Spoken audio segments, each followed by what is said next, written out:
নমস্কাৰ বন্ধু বান্ধৱীসকল, মই পঞ্চমীৰ পৰা ডিব্ৰুগড় টিংখাঙৰ পৰা কৈছোঁ।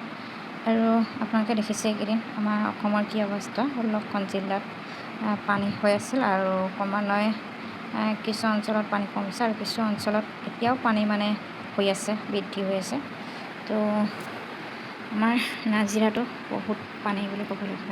গোটেই নাজিৰা, মলাগাঁও, মাদুৰী, জয়াবাগান, দুচাকপতি এনেকৈ কৰি আপোনাৰ গোটেই নাজিৰা সমষ্টিটোৱে বুলি ক'ব লাগিব। গোটেই নাজিৰাটো অৱস্থাই নাই।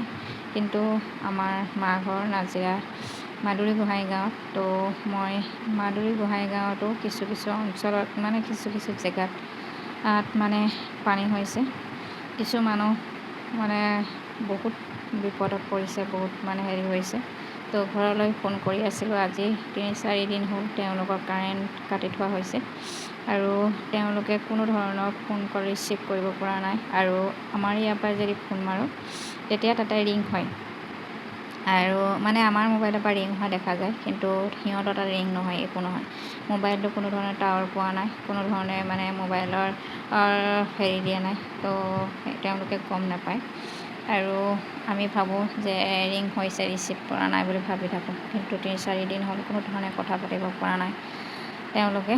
আৰু সেয়েহে বহুত চিন্তাত আছিলোঁ, কি হৈছে কি নাই। যিহেতু মা আছে, বাইদেউ আছে, ককাইদেউ আছে, বৌ আছে আৰু ভাগিন ল'ৰা 2টা আছে আৰু তেনেকৈ চাবলৈ গ'লে বহুত পৰিয়ালে আছে আমাৰ তাত। তো খুব চিন্তা কৰি আছিলোঁ, খুব দুখ লাগি আছিলে, খুব বেয়া লাগি আছিলে। কি হ'ব, কি হৈছে, কি নাই হোৱা গম পোৱা নাই, ফোনাফোনি নাই, খবৰ নাই। কাৰেণ্ট কেইবাদিনৰ পৰা নাই, মোবাইলৰ চাৰ্জ নাই আৰু মোবাইলটো এনেকুৱা গতি হৈ গৈছে, তেওঁলোকে লৈ থাকিব নোৱাৰে। কিন্তু আমাৰ ঘৰটো যোনডোখৰত আছে ৰাস্তাৰ কাষতে, মাদুৰী গোহাঁই গাঁও যিহেতু, তো চাৰিআলিৰ পৰা ৰাস্তা যিটো গৈছে আপোনাৰ নাজিৰালৈ ওলাইছে থানা চাইডেদি, এই জেগালৈ খটখটি জয়াবাগান হয়। তো ৰাস্তাৰ কাষতে আছে ঘৰটো, কিন্তু কোনো ধৰণে তেনেকুৱা ধৰণৰ পানী হোৱা নাই, বিপদ বিঘিনি হোৱা নাই। আজি সেইকাৰণে আপোনালোকক ক'ব পাৰিছোঁ, কাৰণ বাইদেউৰ লগত আজি অকণমান সময় হ'লেও মোৰ কথা হ'ল। বহুত চিন্তা কৰি আছিলোঁ, ফোনৰ ওপৰত ফোন মাৰি আছোঁ, কিন্তু কোনো ধৰণৰ ৰিচিভ পোৱা নাছিলে, কোনো খবৰ পোৱা নাছিলে। কিন্তু জেগাই গম পালোঁ বহুত বিপদ হৈছে, বহুত মানুহ এতিয়াও ক'ৰবাত মৃত হ'ল, ক'ৰবাত মৃতদেহ হৈ কাৰোবাৰ ঘৰৰ ভিতৰত বাহিৰত, ক'ৰবাত গছত লাগি, ক'ৰবাত পলসত লাগি মৃত্যু হৈছে। কিছুমান ব্যক্তি ঘৰৰ পৰা ওলাবই নোৱাৰিলে। আধা ঘণ্টা, 1 ঘণ্টা ভিতৰতে, 20-30 মিনিটৰ ভিতৰতে এনেকুৱা ধৰণে পানী আহিলে, এনেকুৱা ধৰণে বান আহিলে যে মানুহবিলাকে শুই থকাৰ পৰাও জগাব উঠিব নোৱাৰিলে। কিছু ব্যক্তিটো বয় বস্তুৰ কাৰণে ইফাল সিফাল ঘৰৰ ভিতৰত কৰোঁতে ক'ত যাম, কি কৰিম, কোনফালে যাম, কোনফালে নাযাম, এনেকৈ ধৰণে বস্তু পাতি ধৰিবলৈ ইফালে সিফালে বা মনত যিটো ভাৱ আহে সেইটো ভাৱটো চাই থাকোঁতেই মৃত্যু হৈছে আৰু পানীয়ে উটুৱাই লৈ গৈছে। আৰু কোনফালে যাম, কোনফালে নাযাম বুলি কওঁতে বহুত মানুহ এনেকুৱা বিপদত পৰিছে। কোনফালে গ'লে পানীখিনি নাপাম, কোনফালে গ'লে ওখ ঠাই পাম, এনেকুৱাখিনি মনত ভাৱ লৈ থাকোঁতেই মানুহৰ মৃত্যু হৈ গৈছে। বহুত ডাঙৰ এই পৰিস্থিতি, বহুত ডাঙৰ ক'ব গ'লে বান বুলি ক'ব লাগিব। চাৰিওফালে নৈ, চাৰিওফালে মথাউৰি ভাঙিছে, চাৰিওফালে গৰু ছাগলী আদি ইত্যাদি যিমান জীৱ জন্তু চব উটি গৈছে। বহুত ডাঙৰ এটা প্ৰলয় বুলি ক'ব লাগিব। বহুত মানুহ বিপদত পৰিছে, বহুত মানুহ কষ্টত আছে, বহুত মানুহ ঘৰৰ ভিতৰতে মৃত্যু হৈছে, বহুত মানুহ পানীয়ে উটুৱাই লৈ গৈছে, বহুত জীৱ জন্তু লৈ গৈছে উটুৱাই। ক'ত নি পোৱাইছে, কোন জেগাত পেলাইছে, কোনো ঠিকান নাই। ইমান ডাঙৰ, ঘপককৈ ভাবিব নোৱাৰাকৈ ইমান ডাঙৰ এটা বিপদ, ইমান ডাঙৰ এটা বান আহি পাইছে। খুব দুখ লগা, খুব বেয়া পৰিস্থিতি বুলি ক'ব লাগিব। মানুহ আমি ক'ত যাম, কি কৰিম। এতিয়াও বহুত জেগা এতিয়াও মানুহবিলাক সুৰক্ষিত হোৱা নাই। ঘৰৰ ভিতৰতে 3 দিন 4 দিনকৈ নোখোৱা নোবোৱাকৈ, কোনোবাই ঘৰৰ চটৰ ওপৰত, কোনোবাই টিঙৰ ওপৰত, কোনোবাই ৰাস্তাৰ ঘাটত, কোনোবাই ৰাস্তাত থাকিবলগীয়া হৈছে ঘৰ দুৱাৰ এৰি।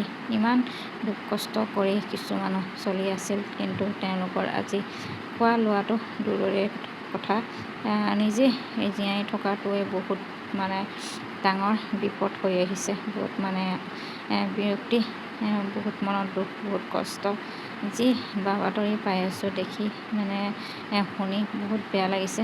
জেগাই জেগাই এতিয়াও মানে পানী হৈছে। এতিয়াও মানে যি জেগাত ক'বলৈ গ'লে পানী হৈছে সেই জেগাৰ পৰা ওলাব পৰা নাই, কাৰোবাক ফোন কৰিব পৰা নাই, কাৰোবাক মাতিব পৰা নাই। মানে কোনোবা বেমাৰী ৰোগীয়া ব্যক্তিও ঘৰৰ ভিতৰত আবদ্ধ হৈ গৈছে, খাবলৈ পানী নথকা হৈ গৈছে, খাবলৈ ভাত নথকা হৈ গৈছে।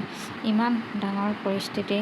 আৰু এতিয়া যিহেতু কিছু মানে বাতৰিত গম পাইছোঁ যে এতিয়াও কিছু অঞ্চলত এনেকুৱা ব্যক্তি ঘৰৰ ভিতৰত আবদ্ধ হৈ আছে বা ওলাই যাবলৈ সুবিধা নাই, কোনো নাৱৰ ব্যৱস্থা নাই, কোনো ভোৰ মানে কলগছত যি ভোৰ চলাই কিছু ব্যক্তিয়ে সমস্যাটো সমাধান কৰিবৰ কাৰণে যত্ন কৰিছে, তেনেকুৱা ধৰণৰ সুবিধা নাই।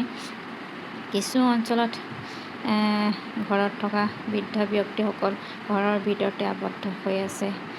ইমান মানে দুখৰ, ইমান বেয়া এটা পৰিস্থিতি ইমান ঘপককৈ আহি পাব। সেয়েহে সকলোকে মই কওঁ যে হতাশ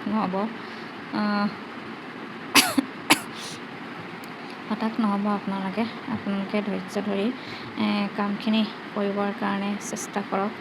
নিশ্চয় নিয়ন্ত্ৰণ হ'ব আমাৰ এই বানৰ যি সমস্যা, আৰু নিশ্চয় চৰকাৰে সহায় কৰিব আৰু কৰিছে জেগাই জেগাই। কিন্তু এতিয়াও সম্পূৰ্ণ ক'বলৈ গ'লে চৰকাৰে সুবিধা দিব পৰা নাই। চৰকাৰ এইফালৰ পৰা ব্যৰ্থ হৈছে বুলি এক প্ৰকাৰে মানে দেখা পাইছোঁ। আৰু কাৰণ তেওঁলোকে যি ধৰণে মানে মানুহক সজাগ কৰিব লাগিছিল, যি ধৰণে পৰিস্থিতিৰ লগত মুখামুখি হ'ব লাগিছিল, যি ধৰণে মানুহক মানে বিপদৰ পৰা উদ্ধাৰ কৰি ওখ জেগা স্থানলৈ নিব লাগিছিল, নিশ্চয় নিব পৰা নাই।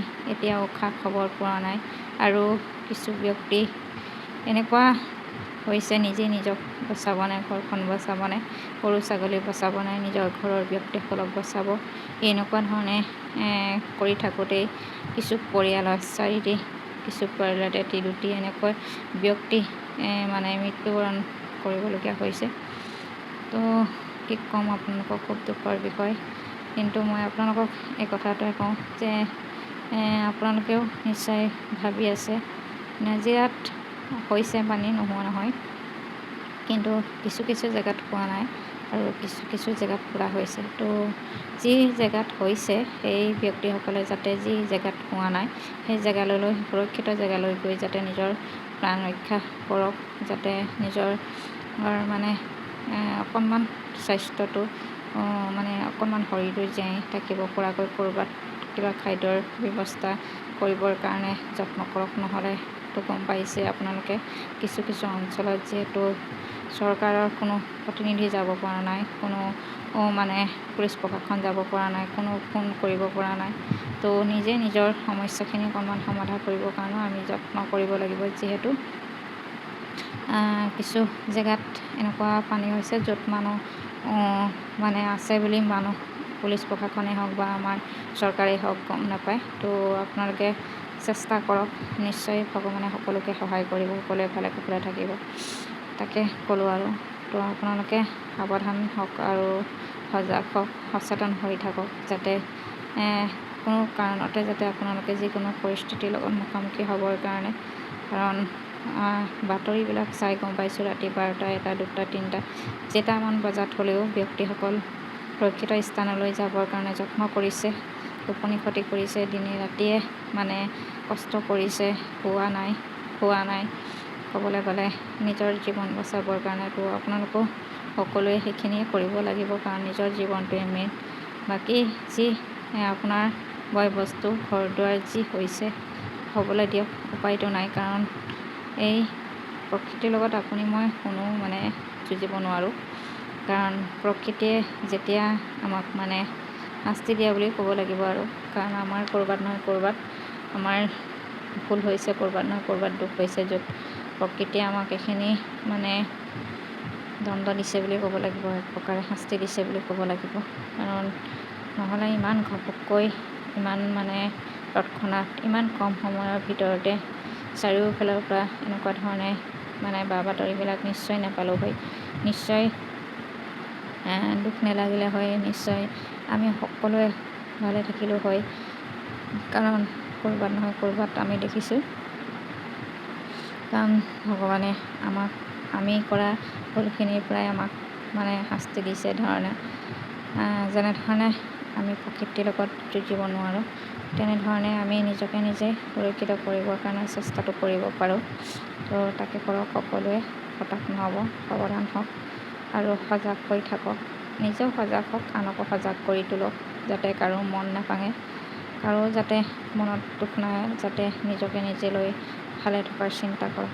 নিশ্চয় যেনেকৈ কষ্টবিলাক আহিছে তেনেকৈ দূৰ হ'ব কষ্টবিলাক, আকৌ সুখ আহিব, আকৌ শান্তি আহিব, আকৌ পুনৰ আমাৰ গাঁওখন আমি সজাব পাৰিম, পুনৰ আমি আমাৰ ঘৰখন সজাব পাৰিম, পুনৰ আমি আমাৰ পৰিয়ালবিলাক আকৌ পুনৰাই সজীৱিত কৰিব পাৰিম।